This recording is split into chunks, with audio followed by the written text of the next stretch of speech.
Hello everyone, welcome to my channel Aarti study hub. तो आज की वीडियो में हम पार्ट 2 करने जा रहे हैं कॉम्प्रिहेंशन का, journal English Punjab university BA second semester का। ठीक है, ये हमारी सीरीज़ की सेकंड वीडियो है। तो शुरू करते हैं। तो हम अब जानेंगे कि how to read descriptive text. Descriptive शब्द क्या है? डिस्क्रिप्टिव शब्द हमें पता चल रहा है कि किसी चीज़ को डिस्क्राइब करना है।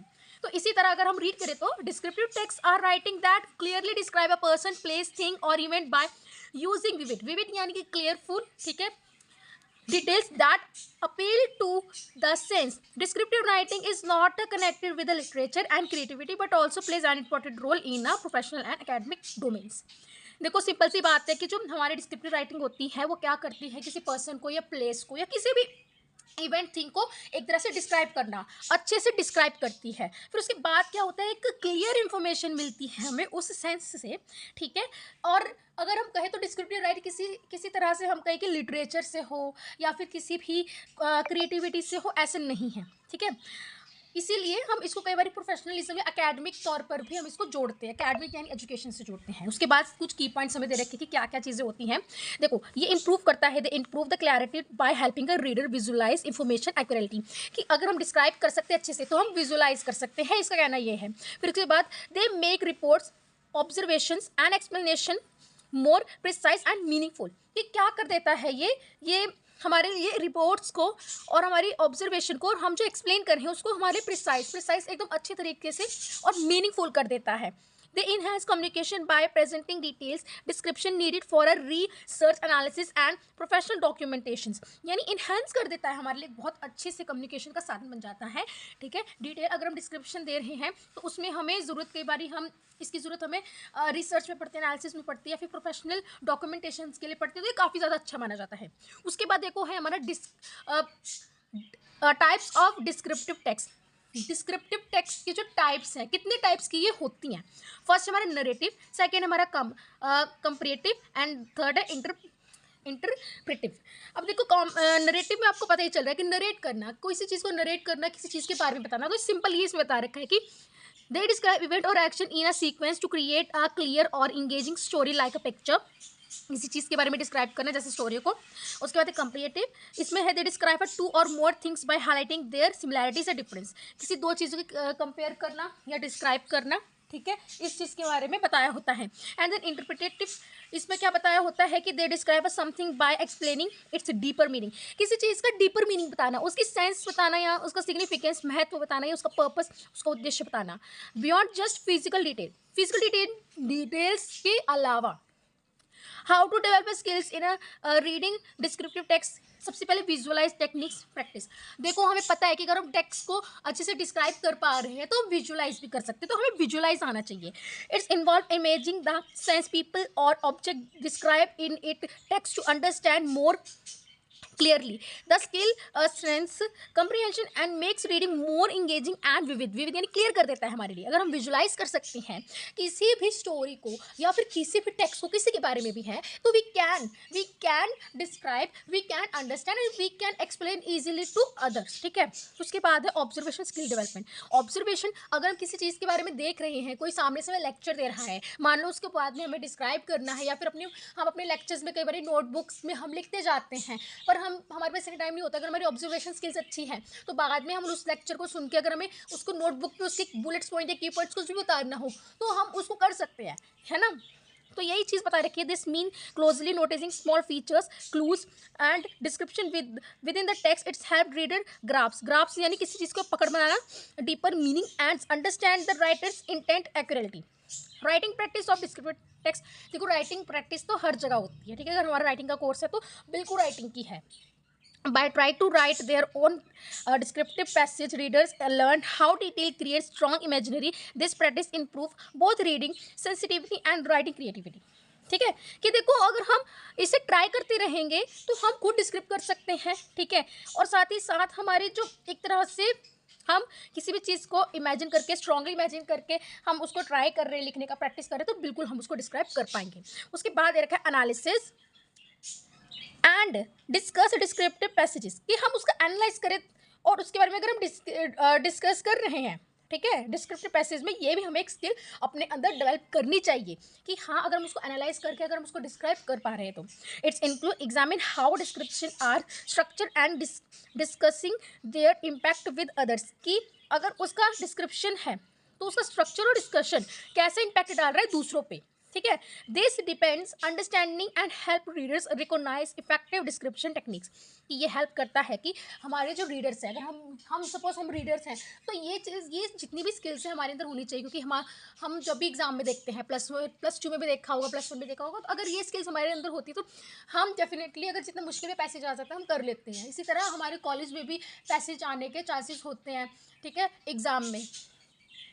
उसके बाद है कंप्रीहेंडिंग द ऑथर्स चॉइस, की अब हमें comprehending the author's choices, readers learn to identify why the author uses certain words, images or sensory details. This skill improves the appreciation of style and enhance critical thinking. देखो एक तरह से improve करता है। Simple सी बात इन्होंने ये बोली है कि कंप्रीहेंडिंग द ऑथर्स चॉइस, की ऑथर्स की जो कंप्रीहेंडिंग करना, कि उसको एक तरह से कंपेयरिंग करना, ठीक है। अगर हम इस चीज़ को आइडेंटिफाई कर पा रहे हैं, ठीक है, अपने वर्ड्स या इमेजेस इन सब डिटेल्स को डालकर, तो हाँ, हम उस चीज़ को इम्प्रूव करके अपने अंदर एक क्रिटिकल थिंकिंग कोई पैदा कर रहे हैं ना। फिर उसके बाद है feeling the description, it involve relating the text, images and scenes to one's own memories और observation. This make reading more meaningful and help in better understanding and retention. यानी इन्होंने देखो सिंपल से ये बात बोली है कि अगर हम फीलिंग द डिस्क्रिप्शन, कि हमारी जो हम लिख रहे हैं, डिस्क्राइब कर रहे हैं, उसमें एक तरह से मतलब कि एक मीनिंगफुल एकदम अच्छे से होना चाहिए, ताकि सामने वाला पढ़े तो उसको भी अच्छा लगे ना पढ़ने में, ऐसा ना हो कि ना लगे। अब है हमारे effective reading strategies for a descriptive text. देखो pre reading techniques, previewing, skimming, scanning. देखो स्कीमिंग और स्कैनिंग के बारे में मैंने पहले बता दिया है। प्री व्यूइंग मतलब कि पहले से ही देखना, और प्री रीडिंग के मतलब तो पता ही होगा कि प्री रीडिंग मतलब कि पहले से अच्छे से रीड करना। This techniques help reader quickly look over the text to understand its structure, main ideas and key details. They prepare the mind of focused reading and make a comprehension faster और easier. देखो comprehension को समझने के लिए सबसे हमें पहले reading अच्छे से होनी चाहिए। हमें ये 3 टेक्निक्स पता होना चाहिए, स्कीमिंग है ना, स्कैनिंग के बारे में। तो स्कीमिंग स्कैन के बारे में मैंने पहले वीडियो में बता रखा है, उसमें देख लेना जाके। फिर इन्होंने इतना बता रखा है कि हमें रीड अगर अच्छे से कर पा रहे हैं पहले से ही, तो इस चीज़ के बारे में अंडरस्टैंड हम कर सकते हैं। एंड देन नाउ हमारे पास है active reading approaches, annotation, note taking and highlights. देखो दिस एक्टिव रीडिंग यानी एक्टिवली अच्छे से रीडिंग करना, हमारे अंदर ये अप्रोच होनी चाहिए, जिसमें है एंटोनेशन और नोट टेकिंग और हाईलाइटिंग। देखो इसमें सिंपल सी क्या चीज़ बता रखी है, these techniques involve marking important points, making brief notes and highlighting the key words while reading. Such active participation improve understanding and help retain descriptive details. देखो कुछ नहीं बता रखा है ज़्यादा, इसमें सिंपल चीज़ ये बता रखी है कि हम कैसे अपनी मतलब इसको समझ के अगर हम किसी चीज़ के बुलेट पॉइंट्स बना रहे हैं, हाईलाइट कर रहे हैं या फिर ब्रीफ नोट्स बना रहे हैं, तो we can understand the comprehension easily, कि हम अच्छे से उस कॉम्प्रीहेंशन को समझ रहे हैं, ठीक है। और एक्टिवली पार्टिसिपेंट, हम इसमें देखते हैं कि एक्टिवली पार्टिसिपेंट कर रहे हैं, क्योंकि हम सुन रहे हैं, लिख रहे हैं, तो हम एक्टिवली सुन के लिख रहे हैं, ठीक है, डिस्क्राइब कर पा रहे हैं। उसके बाद है visualise sense and sensory details. इसके बारे में तो पहले भी हम पढ़ चुके हैं कि हाँ, अगर विजुअलाइज कर पा रहे हैं तो this mean mentally picturing the imaging sounds and smells and texture described in the text. It depends comprehensions by making the writing feel more real and memorable. कि अगर हम विजुलाइज कर पा रहे हैं किसी भी चीज़ की, अगर हम किसी चीज़ को डिस्क्राइब करना चाहते हैं, किसी भी चीज़ या किसी भी हम कहें तो किसी भी सीन को, तो उसके अंदर हम अगर उसको अच्छे से एकदम अच्छे से सोच पा रहे, इमेजिन कर पा रहे, तो हम उसको मेमोरेबल कर सकते हैं किसी के लिए भी, ठीक है। अगर सामने वाले को हम डिस्क्राइब कर रहे हैं और साथ ही साथ हम उसको खुद को ही उसको फील दिला सकते हैं एज राइटिंग में, ठीक है। Identify central idea. Central idea को मतलब पता ही होगा कि सेंट्रल आइडिया क्या होता है, एक मुख्य बिंदु क्या है उस चीज़ का। reading look for the central idea or messages suggested through the description, recognizing them themes help connect detail to overall purpose of text. कि overall purpose क्या होता है टेक्स्ट का, है ना. हमने देखा है कि +2 में या +1 में हम अपने सेंट्रल आइडिया लिखते थे, किसका पोम का लिखते थे. इसी तरह हमें पता होना चाहिए कि किसी भी कॉम्प्रिहेंशन का एग्जाम में कई बार आ जाता है कि सेंट्रल आइडिया भी लिख दो, है ना. तो सेंट्रल आइडिया क्या हो सकता है, इसीलिए ये सब चीज़ हमें पता होनी चाहिए. Understanding contextual and descriptive words. Contextual, किसको कॉन्टेक्स्ट क्या हो सकता है, हमें कॉन्टेक्स्ट समझना और उसको कैसे डिस्क्राइब कर सकते हैं वर्ड्स में. This study involve learning how specific words create a meaning based on a situation and description. It's strengths vocabulary and improve interpretations of subtle descriptive details. देखो हमें पता होना चाहिए कि जो ये स्ट्रैटेजी हमारे अंदर क्यों होनी चाहिए, ताकि हम वर्ड को स्पेसिफिक क्लियर कर सके. कॉन्टेक्चुअल यानी अपने वर्ड्स में हम दूसरों को डिस्क्राइब कर सके किसी भी टेक्स्ट को, ठीक है, समझ के पहले. फिर क्या है, इट्स स्ट्रेंथ्स हम वोकेबलरी एंड इम्प्रूव्स, कि हाँ ये स्ट्रेंथ्स हो जाती है, हम अपनी वोकेबलरी को इम्प्रूव कर सकते हैं, इंटरप्रेट कर सकते हैं टेक्स्ट को डिटेल में. Analysing tone, moods and atmosphere create by the descriptive writing. हमने देखा ना कि एनालाइजिंग टोन, कि आखिर ऑथर का टोन क्या था उसके टेक्स्ट में, उसका मूड किस मूड में था, एटमोसफेयर क्या था, ठीक है. टेक्स्ट का इमोशंस, जैसे इमोशंस कहें या हम एटीट्यूड्स कहें, फीलिंग्स कहें या लैंग्वेज कहें, ठीक है. और इन सबको पढ़ के हमें क्या समझ आ रहा है, कैसे उसको डिस्क्राइब कर सकते हैं. उसके बाद है समराइजिंग एंड पैराफ्रेजिंग. समराइजिंग और पैराफ्रेजिंग में देखो अंतर होता है.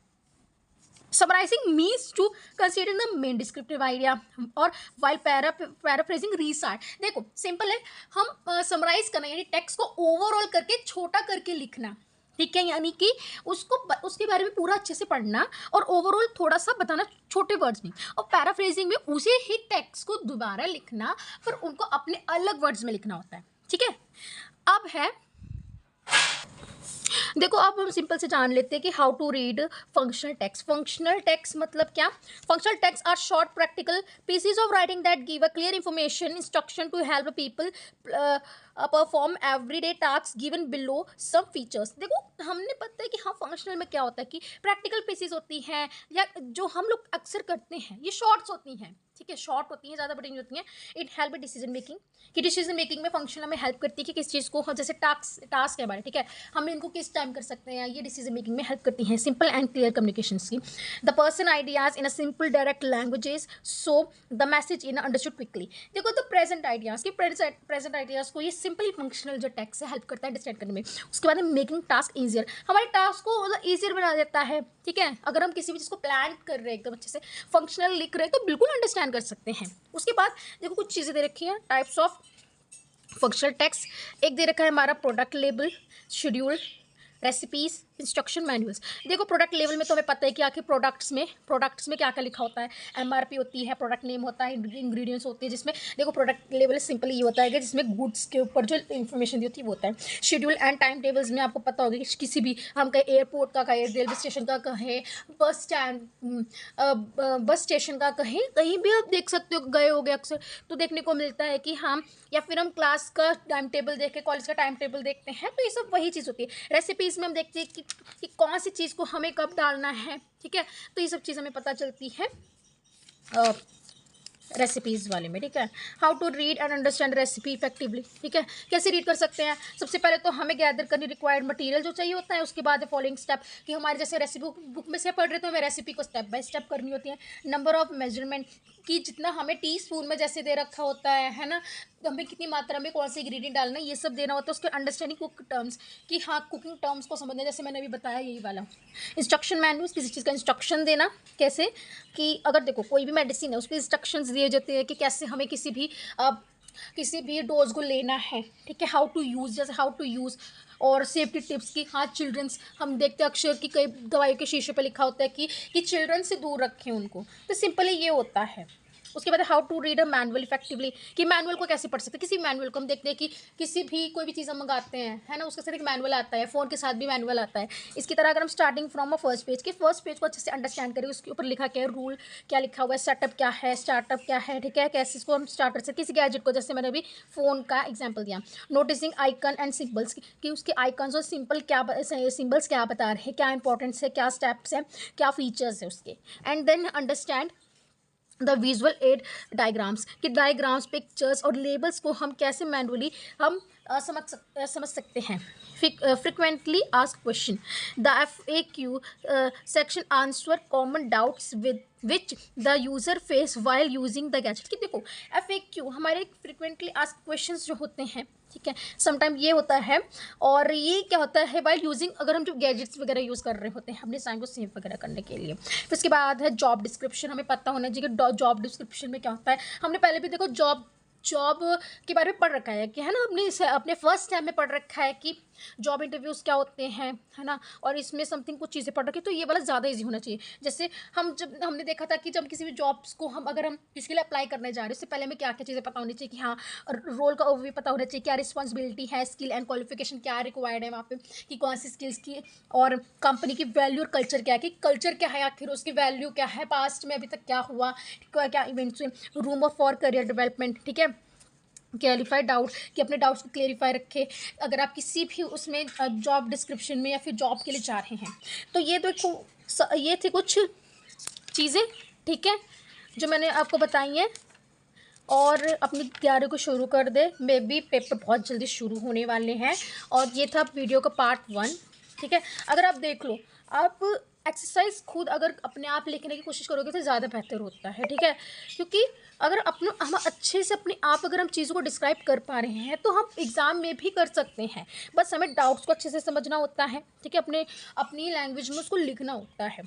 और साथ ही साथ अगर हम अगर अच्छे से किसी चीज़ को रीड कर रहे हैं तो हमें समझ आने लगता है। तो आज तो इतना ही था, ठीक है। तो अगले वीडियो में हम इसका चैप्टर 3 ले आएंगे, ठीक है। समराइजिंग क्या होता है, आखिर समराइजिंग में क्या क्या चीज़ें होती है, ये पार्ट 2 था। आई होप आपको वीडियो अच्छी लगी, प्लीज़ अपने दोस्तों तक शेयर कर देना, लाइक कर देना और कमेंट्स कर देना, ताकि हमें मोटिवेशन मिलता रहे। और साथ ही साथ प्लीज़ ऐसे ही अपनी हमारी वीडियोज़ को देखते रहिए, ठीक है। और अपनी तैयारी को शुरू कर दीजिए, क्योंकि ज़्यादा दिन है नहीं एग्ज़ाम के लिए। So happy learning.